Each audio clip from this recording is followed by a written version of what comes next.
말 그대로 굉장히 공황 상태에 있었죠. 그랬군요. 그렇게 해서 이어진 인연이 두 분이 뭐 2년 넘게 이어지셨다고 해요.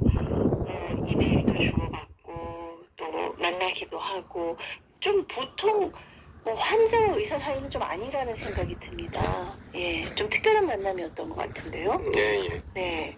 사실은 뭐 처음에 진료를 신청해서 오신 건 아니셨고요. 네.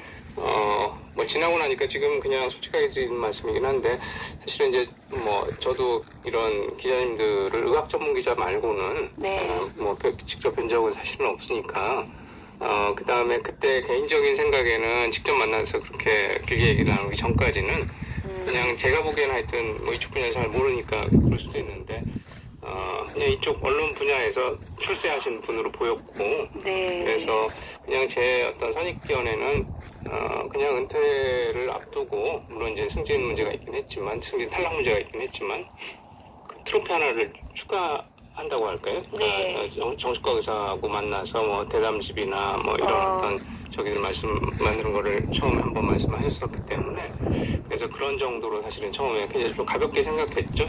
제 입장에서는. 근데 그게 아니었나 봐요, 임 기자님. 처음에 제가 뭐 대담집 비슷하게 얘기는 했지만 그건 사실 좀 핑계였고 일단은 만나고 싶었고요. 만나서 이야기를 하고 싶었죠. 이게 예를 들면 이런 거죠. 그러니까 지금 제가 아까 말씀드린 게 사실은 50대면 누구나 겪는 일이긴 하잖아요. 그리고 뭐 50대 되면은 그런 일이 생길 수도 있어. 이런 얘기를 할 수 있는데 사실은 저도 그렇게 생각을 했는데 실제로 겪으니까 완전히 다른 이야기더라고요. 그럼 뭐 힘든데 이걸 누구에게 이야기할 수 있는 사람도 없고 이제 외롭게 느껴지기도 하고 그리고 제일 힘든 건 사실 잠을 못 자는 거였어요. 근데 뭐 그러면 약을 먹든지 누구를 만나서 이게 첫 진단을 받아야 되겠다고 생각을 했고 사실은 원장님 만나기 전에 한 2군데 정도 제가 연락도 해보고 예약도 하기도 하고 했었는데 마음이 약해지니까 병원에 가는 것도 사실 쉽지 않더라고요. 그래서 지인을 통해서 소개를 받았어요. 그렇군요.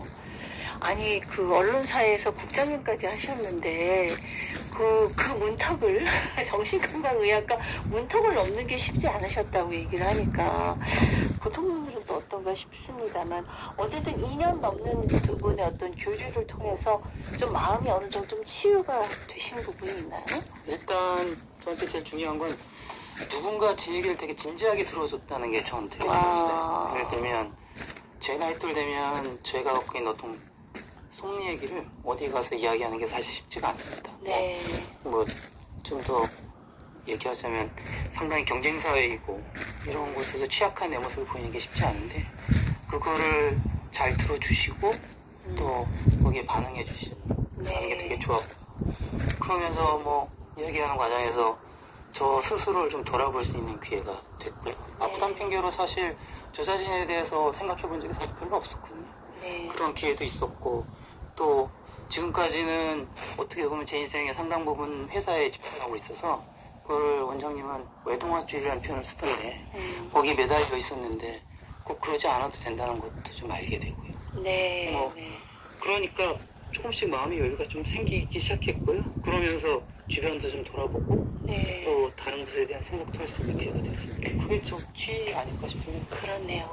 스스로 또 도와주신 부분도 있지만 스스로 치유해 나가신 그런 측면도 있는 것 같습니다. 두 분이 2년 동안 그 주고받았던 대화, 편지를 그 내용을 중심으로 해서 책을 내셨어요. 잠 못 드는 50 프로이트를 만나다.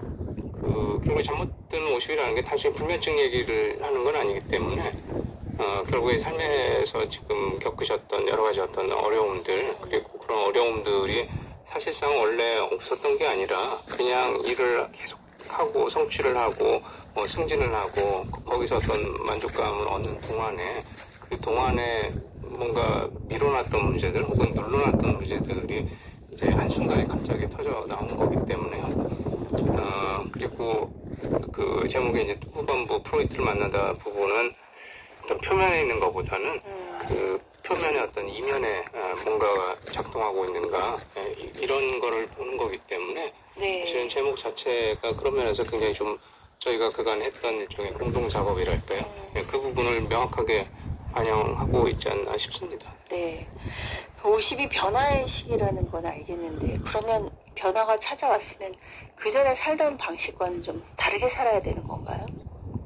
뭐 꼭 50이라고 이렇게 구체적으로 딱 숫자를 정할 필요는 없을 것 같은데요. 어쨌든 대략 소위 이제 50 전후 혹은 갱년기 전후라고 부르는 시기가 제가 생각하는 이 시기에 굉장히 독특한 변화는 말하자면 그 변화 중에 거의 대부분 그 상당 부분이 일종의 이제 상실하고 연관이 돼 있다라는 거죠. 상실. 예, 예를 들면 매일매일 체력이나 건강 이 문제부터 시작해서 젊음의 상실. 그렇죠. 예. 그리고 체력도 거기에 따라서 상실이 네. 되고 내 어떤 인생의 시간도 계속 상실하는 거를 이제 깨닫는 말하자면 피부로 이제 깨닫게 되는 시간이기도 하고 그리고 임 국장님처럼 내 삶의 어떤 일종의 엔진이나 동력으로 작용했던 부분들을 굉장히 중요한 부분을 또 상실하는 시기이기도 하고